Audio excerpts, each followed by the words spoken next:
Sunday, the famous Edmund Pettus Bridge. And of course, the cause at that time was basically voter registration and the war on poverty. And as you look at it today, we still have some of the same issues that we had 50 years ago, where they're actually trying to change some of those voter registration laws. And also, you know what actually came out of that march, though? The 1965 Voting Rights Act, actually, that was signed by then President Lyndon B. Johnson. Now, this was not the first march, but this was they had 3 marches that year. And 54 miles that they walked for some type of, vindication, or, we got to vote. State troopers attacked more than 600 people marched. 600 people, Dome. And today, we are remembering Selma. We know that we just had the movie that just came out with Selma, and they did pretty well at the box office. But today, we still have a long way to go.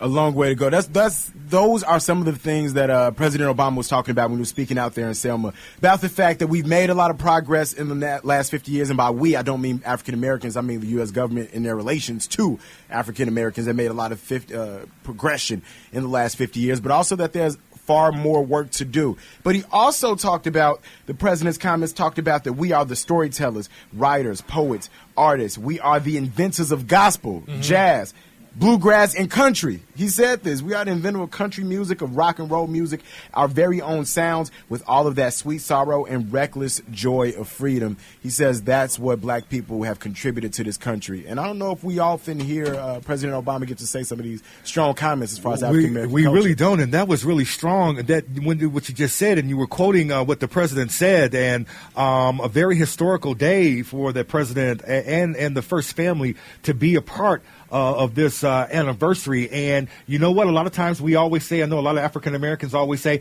well, why didn't the president say this? Or, he could have actually stepped in and said this. But I thought it was very appropriate, and I thought he picked the best time to do it on a day like this. Because if you think about it, there are still places, even in Selma, that they're not really, even though it's 50 years later, there's still a lot of prejudice that is probably in the area and in that region. Well, here's a consideration. I have mixed feelings about this. They were thinking about renaming the Edmund Pettus Bridge, because every time we talk about this event, Edmund Pettus was a KKK member. He was a KKK, one of the leaders of the Ku Klux Klan, and he was also a Confederate general during the Civil War. Terrible guy, racist guy, right? So some people are thinking about, we need to rename this bridge. But some people think that if you rename it, then you take away kind of that biting history. When you have the march every year on the Edmund Pettus Bridge, you have to remember who this man was and what actually happened here. Rather than calling it the Martin Luther King Bridge, we're going to stop calling it a commemoration and call it a celebration of Bloody Sunday, which is not what it is. You get what I'm saying? Yeah, exactly. Because if you really think about it, too, remember, they were already planning and organizing this march. And Martin wasn't really sold on it yet. It took him a while. For them to get Dr. King involved in the SCLC, and then they came together. But there were people that are never even mentioned about the struggle and the organization it took, to actually make this thing happen. And those are the real heroes in this situation. Yes, it is, bro. Those are the real ones. BET and Centric are planning a show in accordance with everything that's going on down there in Selma. But so, have you seen the list of people performing at BET? I have not. It's very confusing. Why is that? You talking about for the Selma Anniversary? For the Selma Anniversary. Okay. So you got Rick Ross taking the stage. You also got Kirk Franklin. You got Flavor Flav. You got Public Enemy. You got Vanilla Ice. Okay. Let's let that simmer. That's deep, bro. Robert Van Winkle. Why is Vanilla Ice on there? Vanilla Ice. So they said the reason for why they... Is he still living? He's around. He flips houses.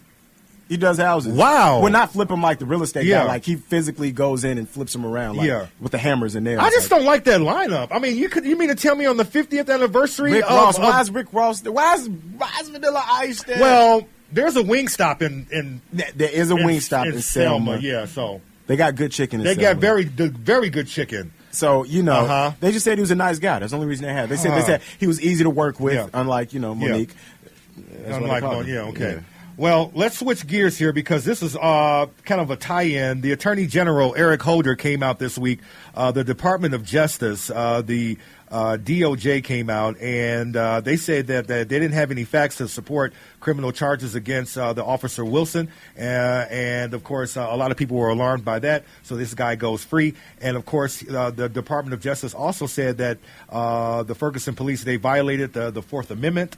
And, of course, some other striking things, and some of the things I just wrote down, they were also disturbing incidents of excessive force. Excessive force. There were patterns of racial bias in the Ferguson Police Department. Also, officers violated the U.S. Constitution. Wow. And this scathing 105 report that they went to, and I'm going to be honest with you, as that report, because I was actually watching CNN when this happened, and when the Attorney General was making this at the press conference, and I was alarmed.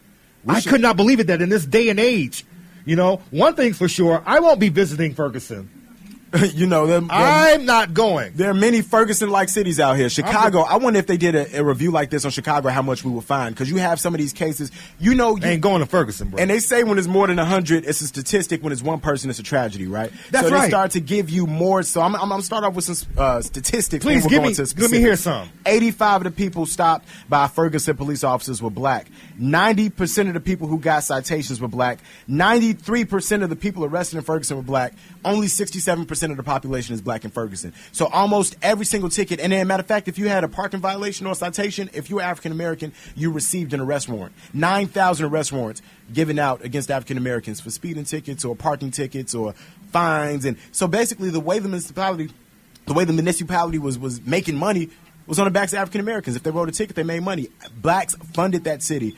As far as and it was all parking tickets, all of that, which is not unusual. It's not uncommon for a small city to get all of their money from parking and funding. But when it comes to when it's only black folks that's doing it, it's a problem. Then it's a problem. It's a big problem. And so now the Attorney General Eric Holder, on his way out, because he's stepping down as Attorney General. I would say probably one of the best Attorney Generals that we've had here within the last 20 years in the Obama administration. Says that there are going to be some swift changes that are going to be taking place. Actually, I do believe that 3 people were fired. Already, I believe from the police department, I do believe, and I don't think the police chief has been fired yet. Not sure. I think that could be happening pretty soon. Who knows? But he says that if they can't get it going right, there are going to be more changes that you're going to see them come down with here on this. The racial bias was so widely spread, though. I mean, they had emails where they're sending racist emails to each other. They even sent the racial email to President. They sent it about President Obama. They said, President Obama won't be president for the whole term. What black man holds a job for 4 years? That's ridiculous. They said, what was another one? They said a woman got an abortion and then got a check for $3,000 and it was from Crime Stoppers. You know what I mean? That's sad, bro. It was a lot of racist email, and then you had some of the specific. That's sad. cases. That's not funny. Reese likes that joke. I know he likes it. He's over here laughing. I was watching on CNN, and it was an anchor. What gonna do with this guy? She was so uncomfortable with the joke. The guy said the joke, and she was like, He's cracking up over here, trying so hard not to laugh. You have no shame, Reese. Leave your mic off. Reese. Crime Stoppers. But that's true. He's right about that. This is actually that was the actual email. That was the actual email, man. It was crazy. Police were stealing people's cars. There was a lot going on there, man. Really crazy. So on this 50th anniversary of the anniversary of the March on Selma, we still have a long way to go, and we're going to actually get there. Coming up, entertainment with Reese. We're going to talk about Chris Brown and his newborn baby. And also Harpo Studios closes in Chicago after a long time here in the city, almost 20 years, and a lot of people are losing their jobs. We'll talk about that coming up on the D-Stone-Pony Show right here with this guy.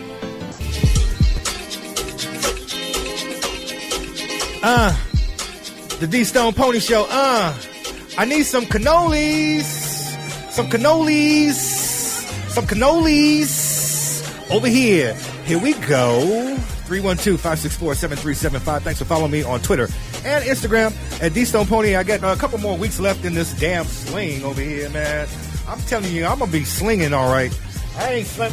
I'm just going to say, I ain't slung right since February 3rd. You understand me? Will, you hear me? I ain't slung right since February 3rd. It's been February 3rd, And then March 3rd passed the other day, and I asked the doctor, hey, doctor, I haven't been slinging. It's not my problem, Pony. But anyway, we got to sling. Reese, huge news on Chris Brown. Chris Brown, for people who don't know, is a father, and Chris Brown has a baby. And he has a 9-month-old baby, and I don't understand how he can have a 9-month-old baby when I thought that he was madly in love with Carucci. What the hell happened? And who's lying to who? It must have happened during that little split that they had, because the baby is 9 months old. That's what I'm saying. So the baby looks just like him, so. Wait, the baby looks like Chris Brown. Looks just like Chris Brown. He had a baby girl? Eyebrows, yeah, same eyebrows and everything. He had it by a girl named Nia, a former model, a former friend that's been around for several years. She's and guess what? What? The best part, she's a cougar. How old is the cougar? She's 31 years old. She's 31. How old is Chris Brown? Chris Brown's 26 or 25. So that's about right. That's about right. She's not really on the cool stage, you know what I'm saying? She's like in between cool and girl. That's a cougar because I know, right? Her insurance rates are lower than mine. Her insurance rates are lower than mine. So Chris Brown, what up, guys? So Chris Brown, and so now tell me, Carucci. Now he was just on, I believe, Charlamagne's on the show, and he was saying that they had a solid relationship. He was saying that there was nothing wrong. So how in the world? What happened in between that? I really don't know, because somebody was lying to somebody though, bro. But you know what? They both kind of, just like I told you earlier, they both split, and Chris Brown, they both went their separate ways for just maybe a couple times, because he cheated on her with Rihanna. Yeah, he cheated with Rihanna, and she cheated with Drake.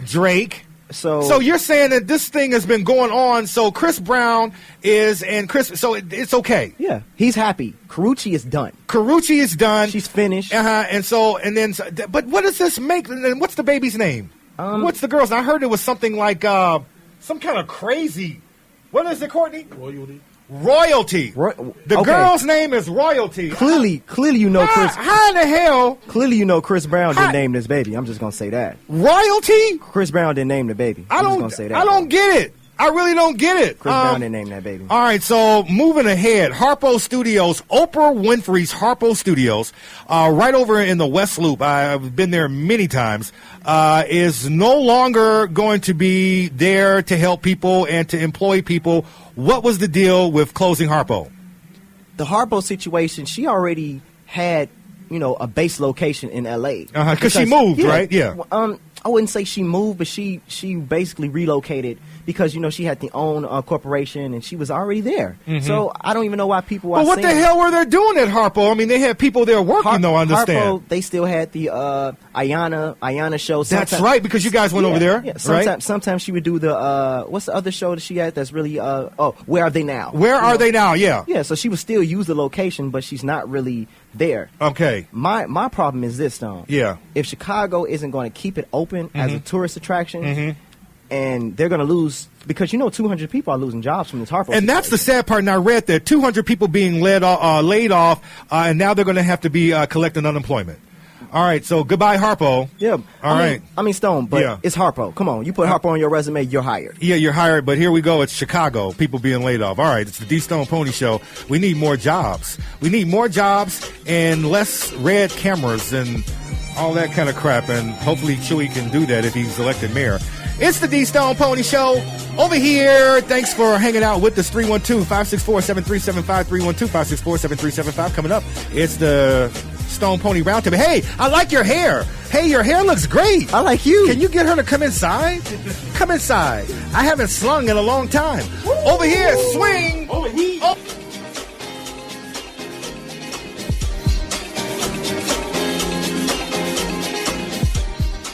Never know who's on the live line for the D-Stone Pony Show. We got somebody on here on the line right now. It's the D-Stone Pony Show. Hi, who's this? This is Big Bertha, baby. How you doing?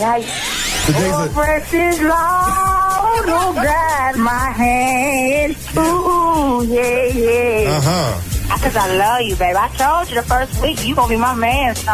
Okay, well, we're not going to talk about that right now. But we are talking about... the D-Stone Pony Show live on Chicagoland Sports Radio every Saturday, 4 to 5. Home of the real Italian beef and deep dish pizza. From Chicago, it's the D-Stone Pony Show. I like it. It's the D-Stone Pony Show over here, 312-564-7375. It's the roundtable. First of all, let's talk Bulls, Chicago Bulls right now. I'm very excited. I'm a Bull fan. Hey, sweetie, how you doing over here with the hair? Look at you. Where you going? Where you going, girl? Where you going? How you doing? You doing good? How you feel? Hey, hope you have it. Don't forget to set your clock, okay? It's daylight saving time tonight. I know you're going to go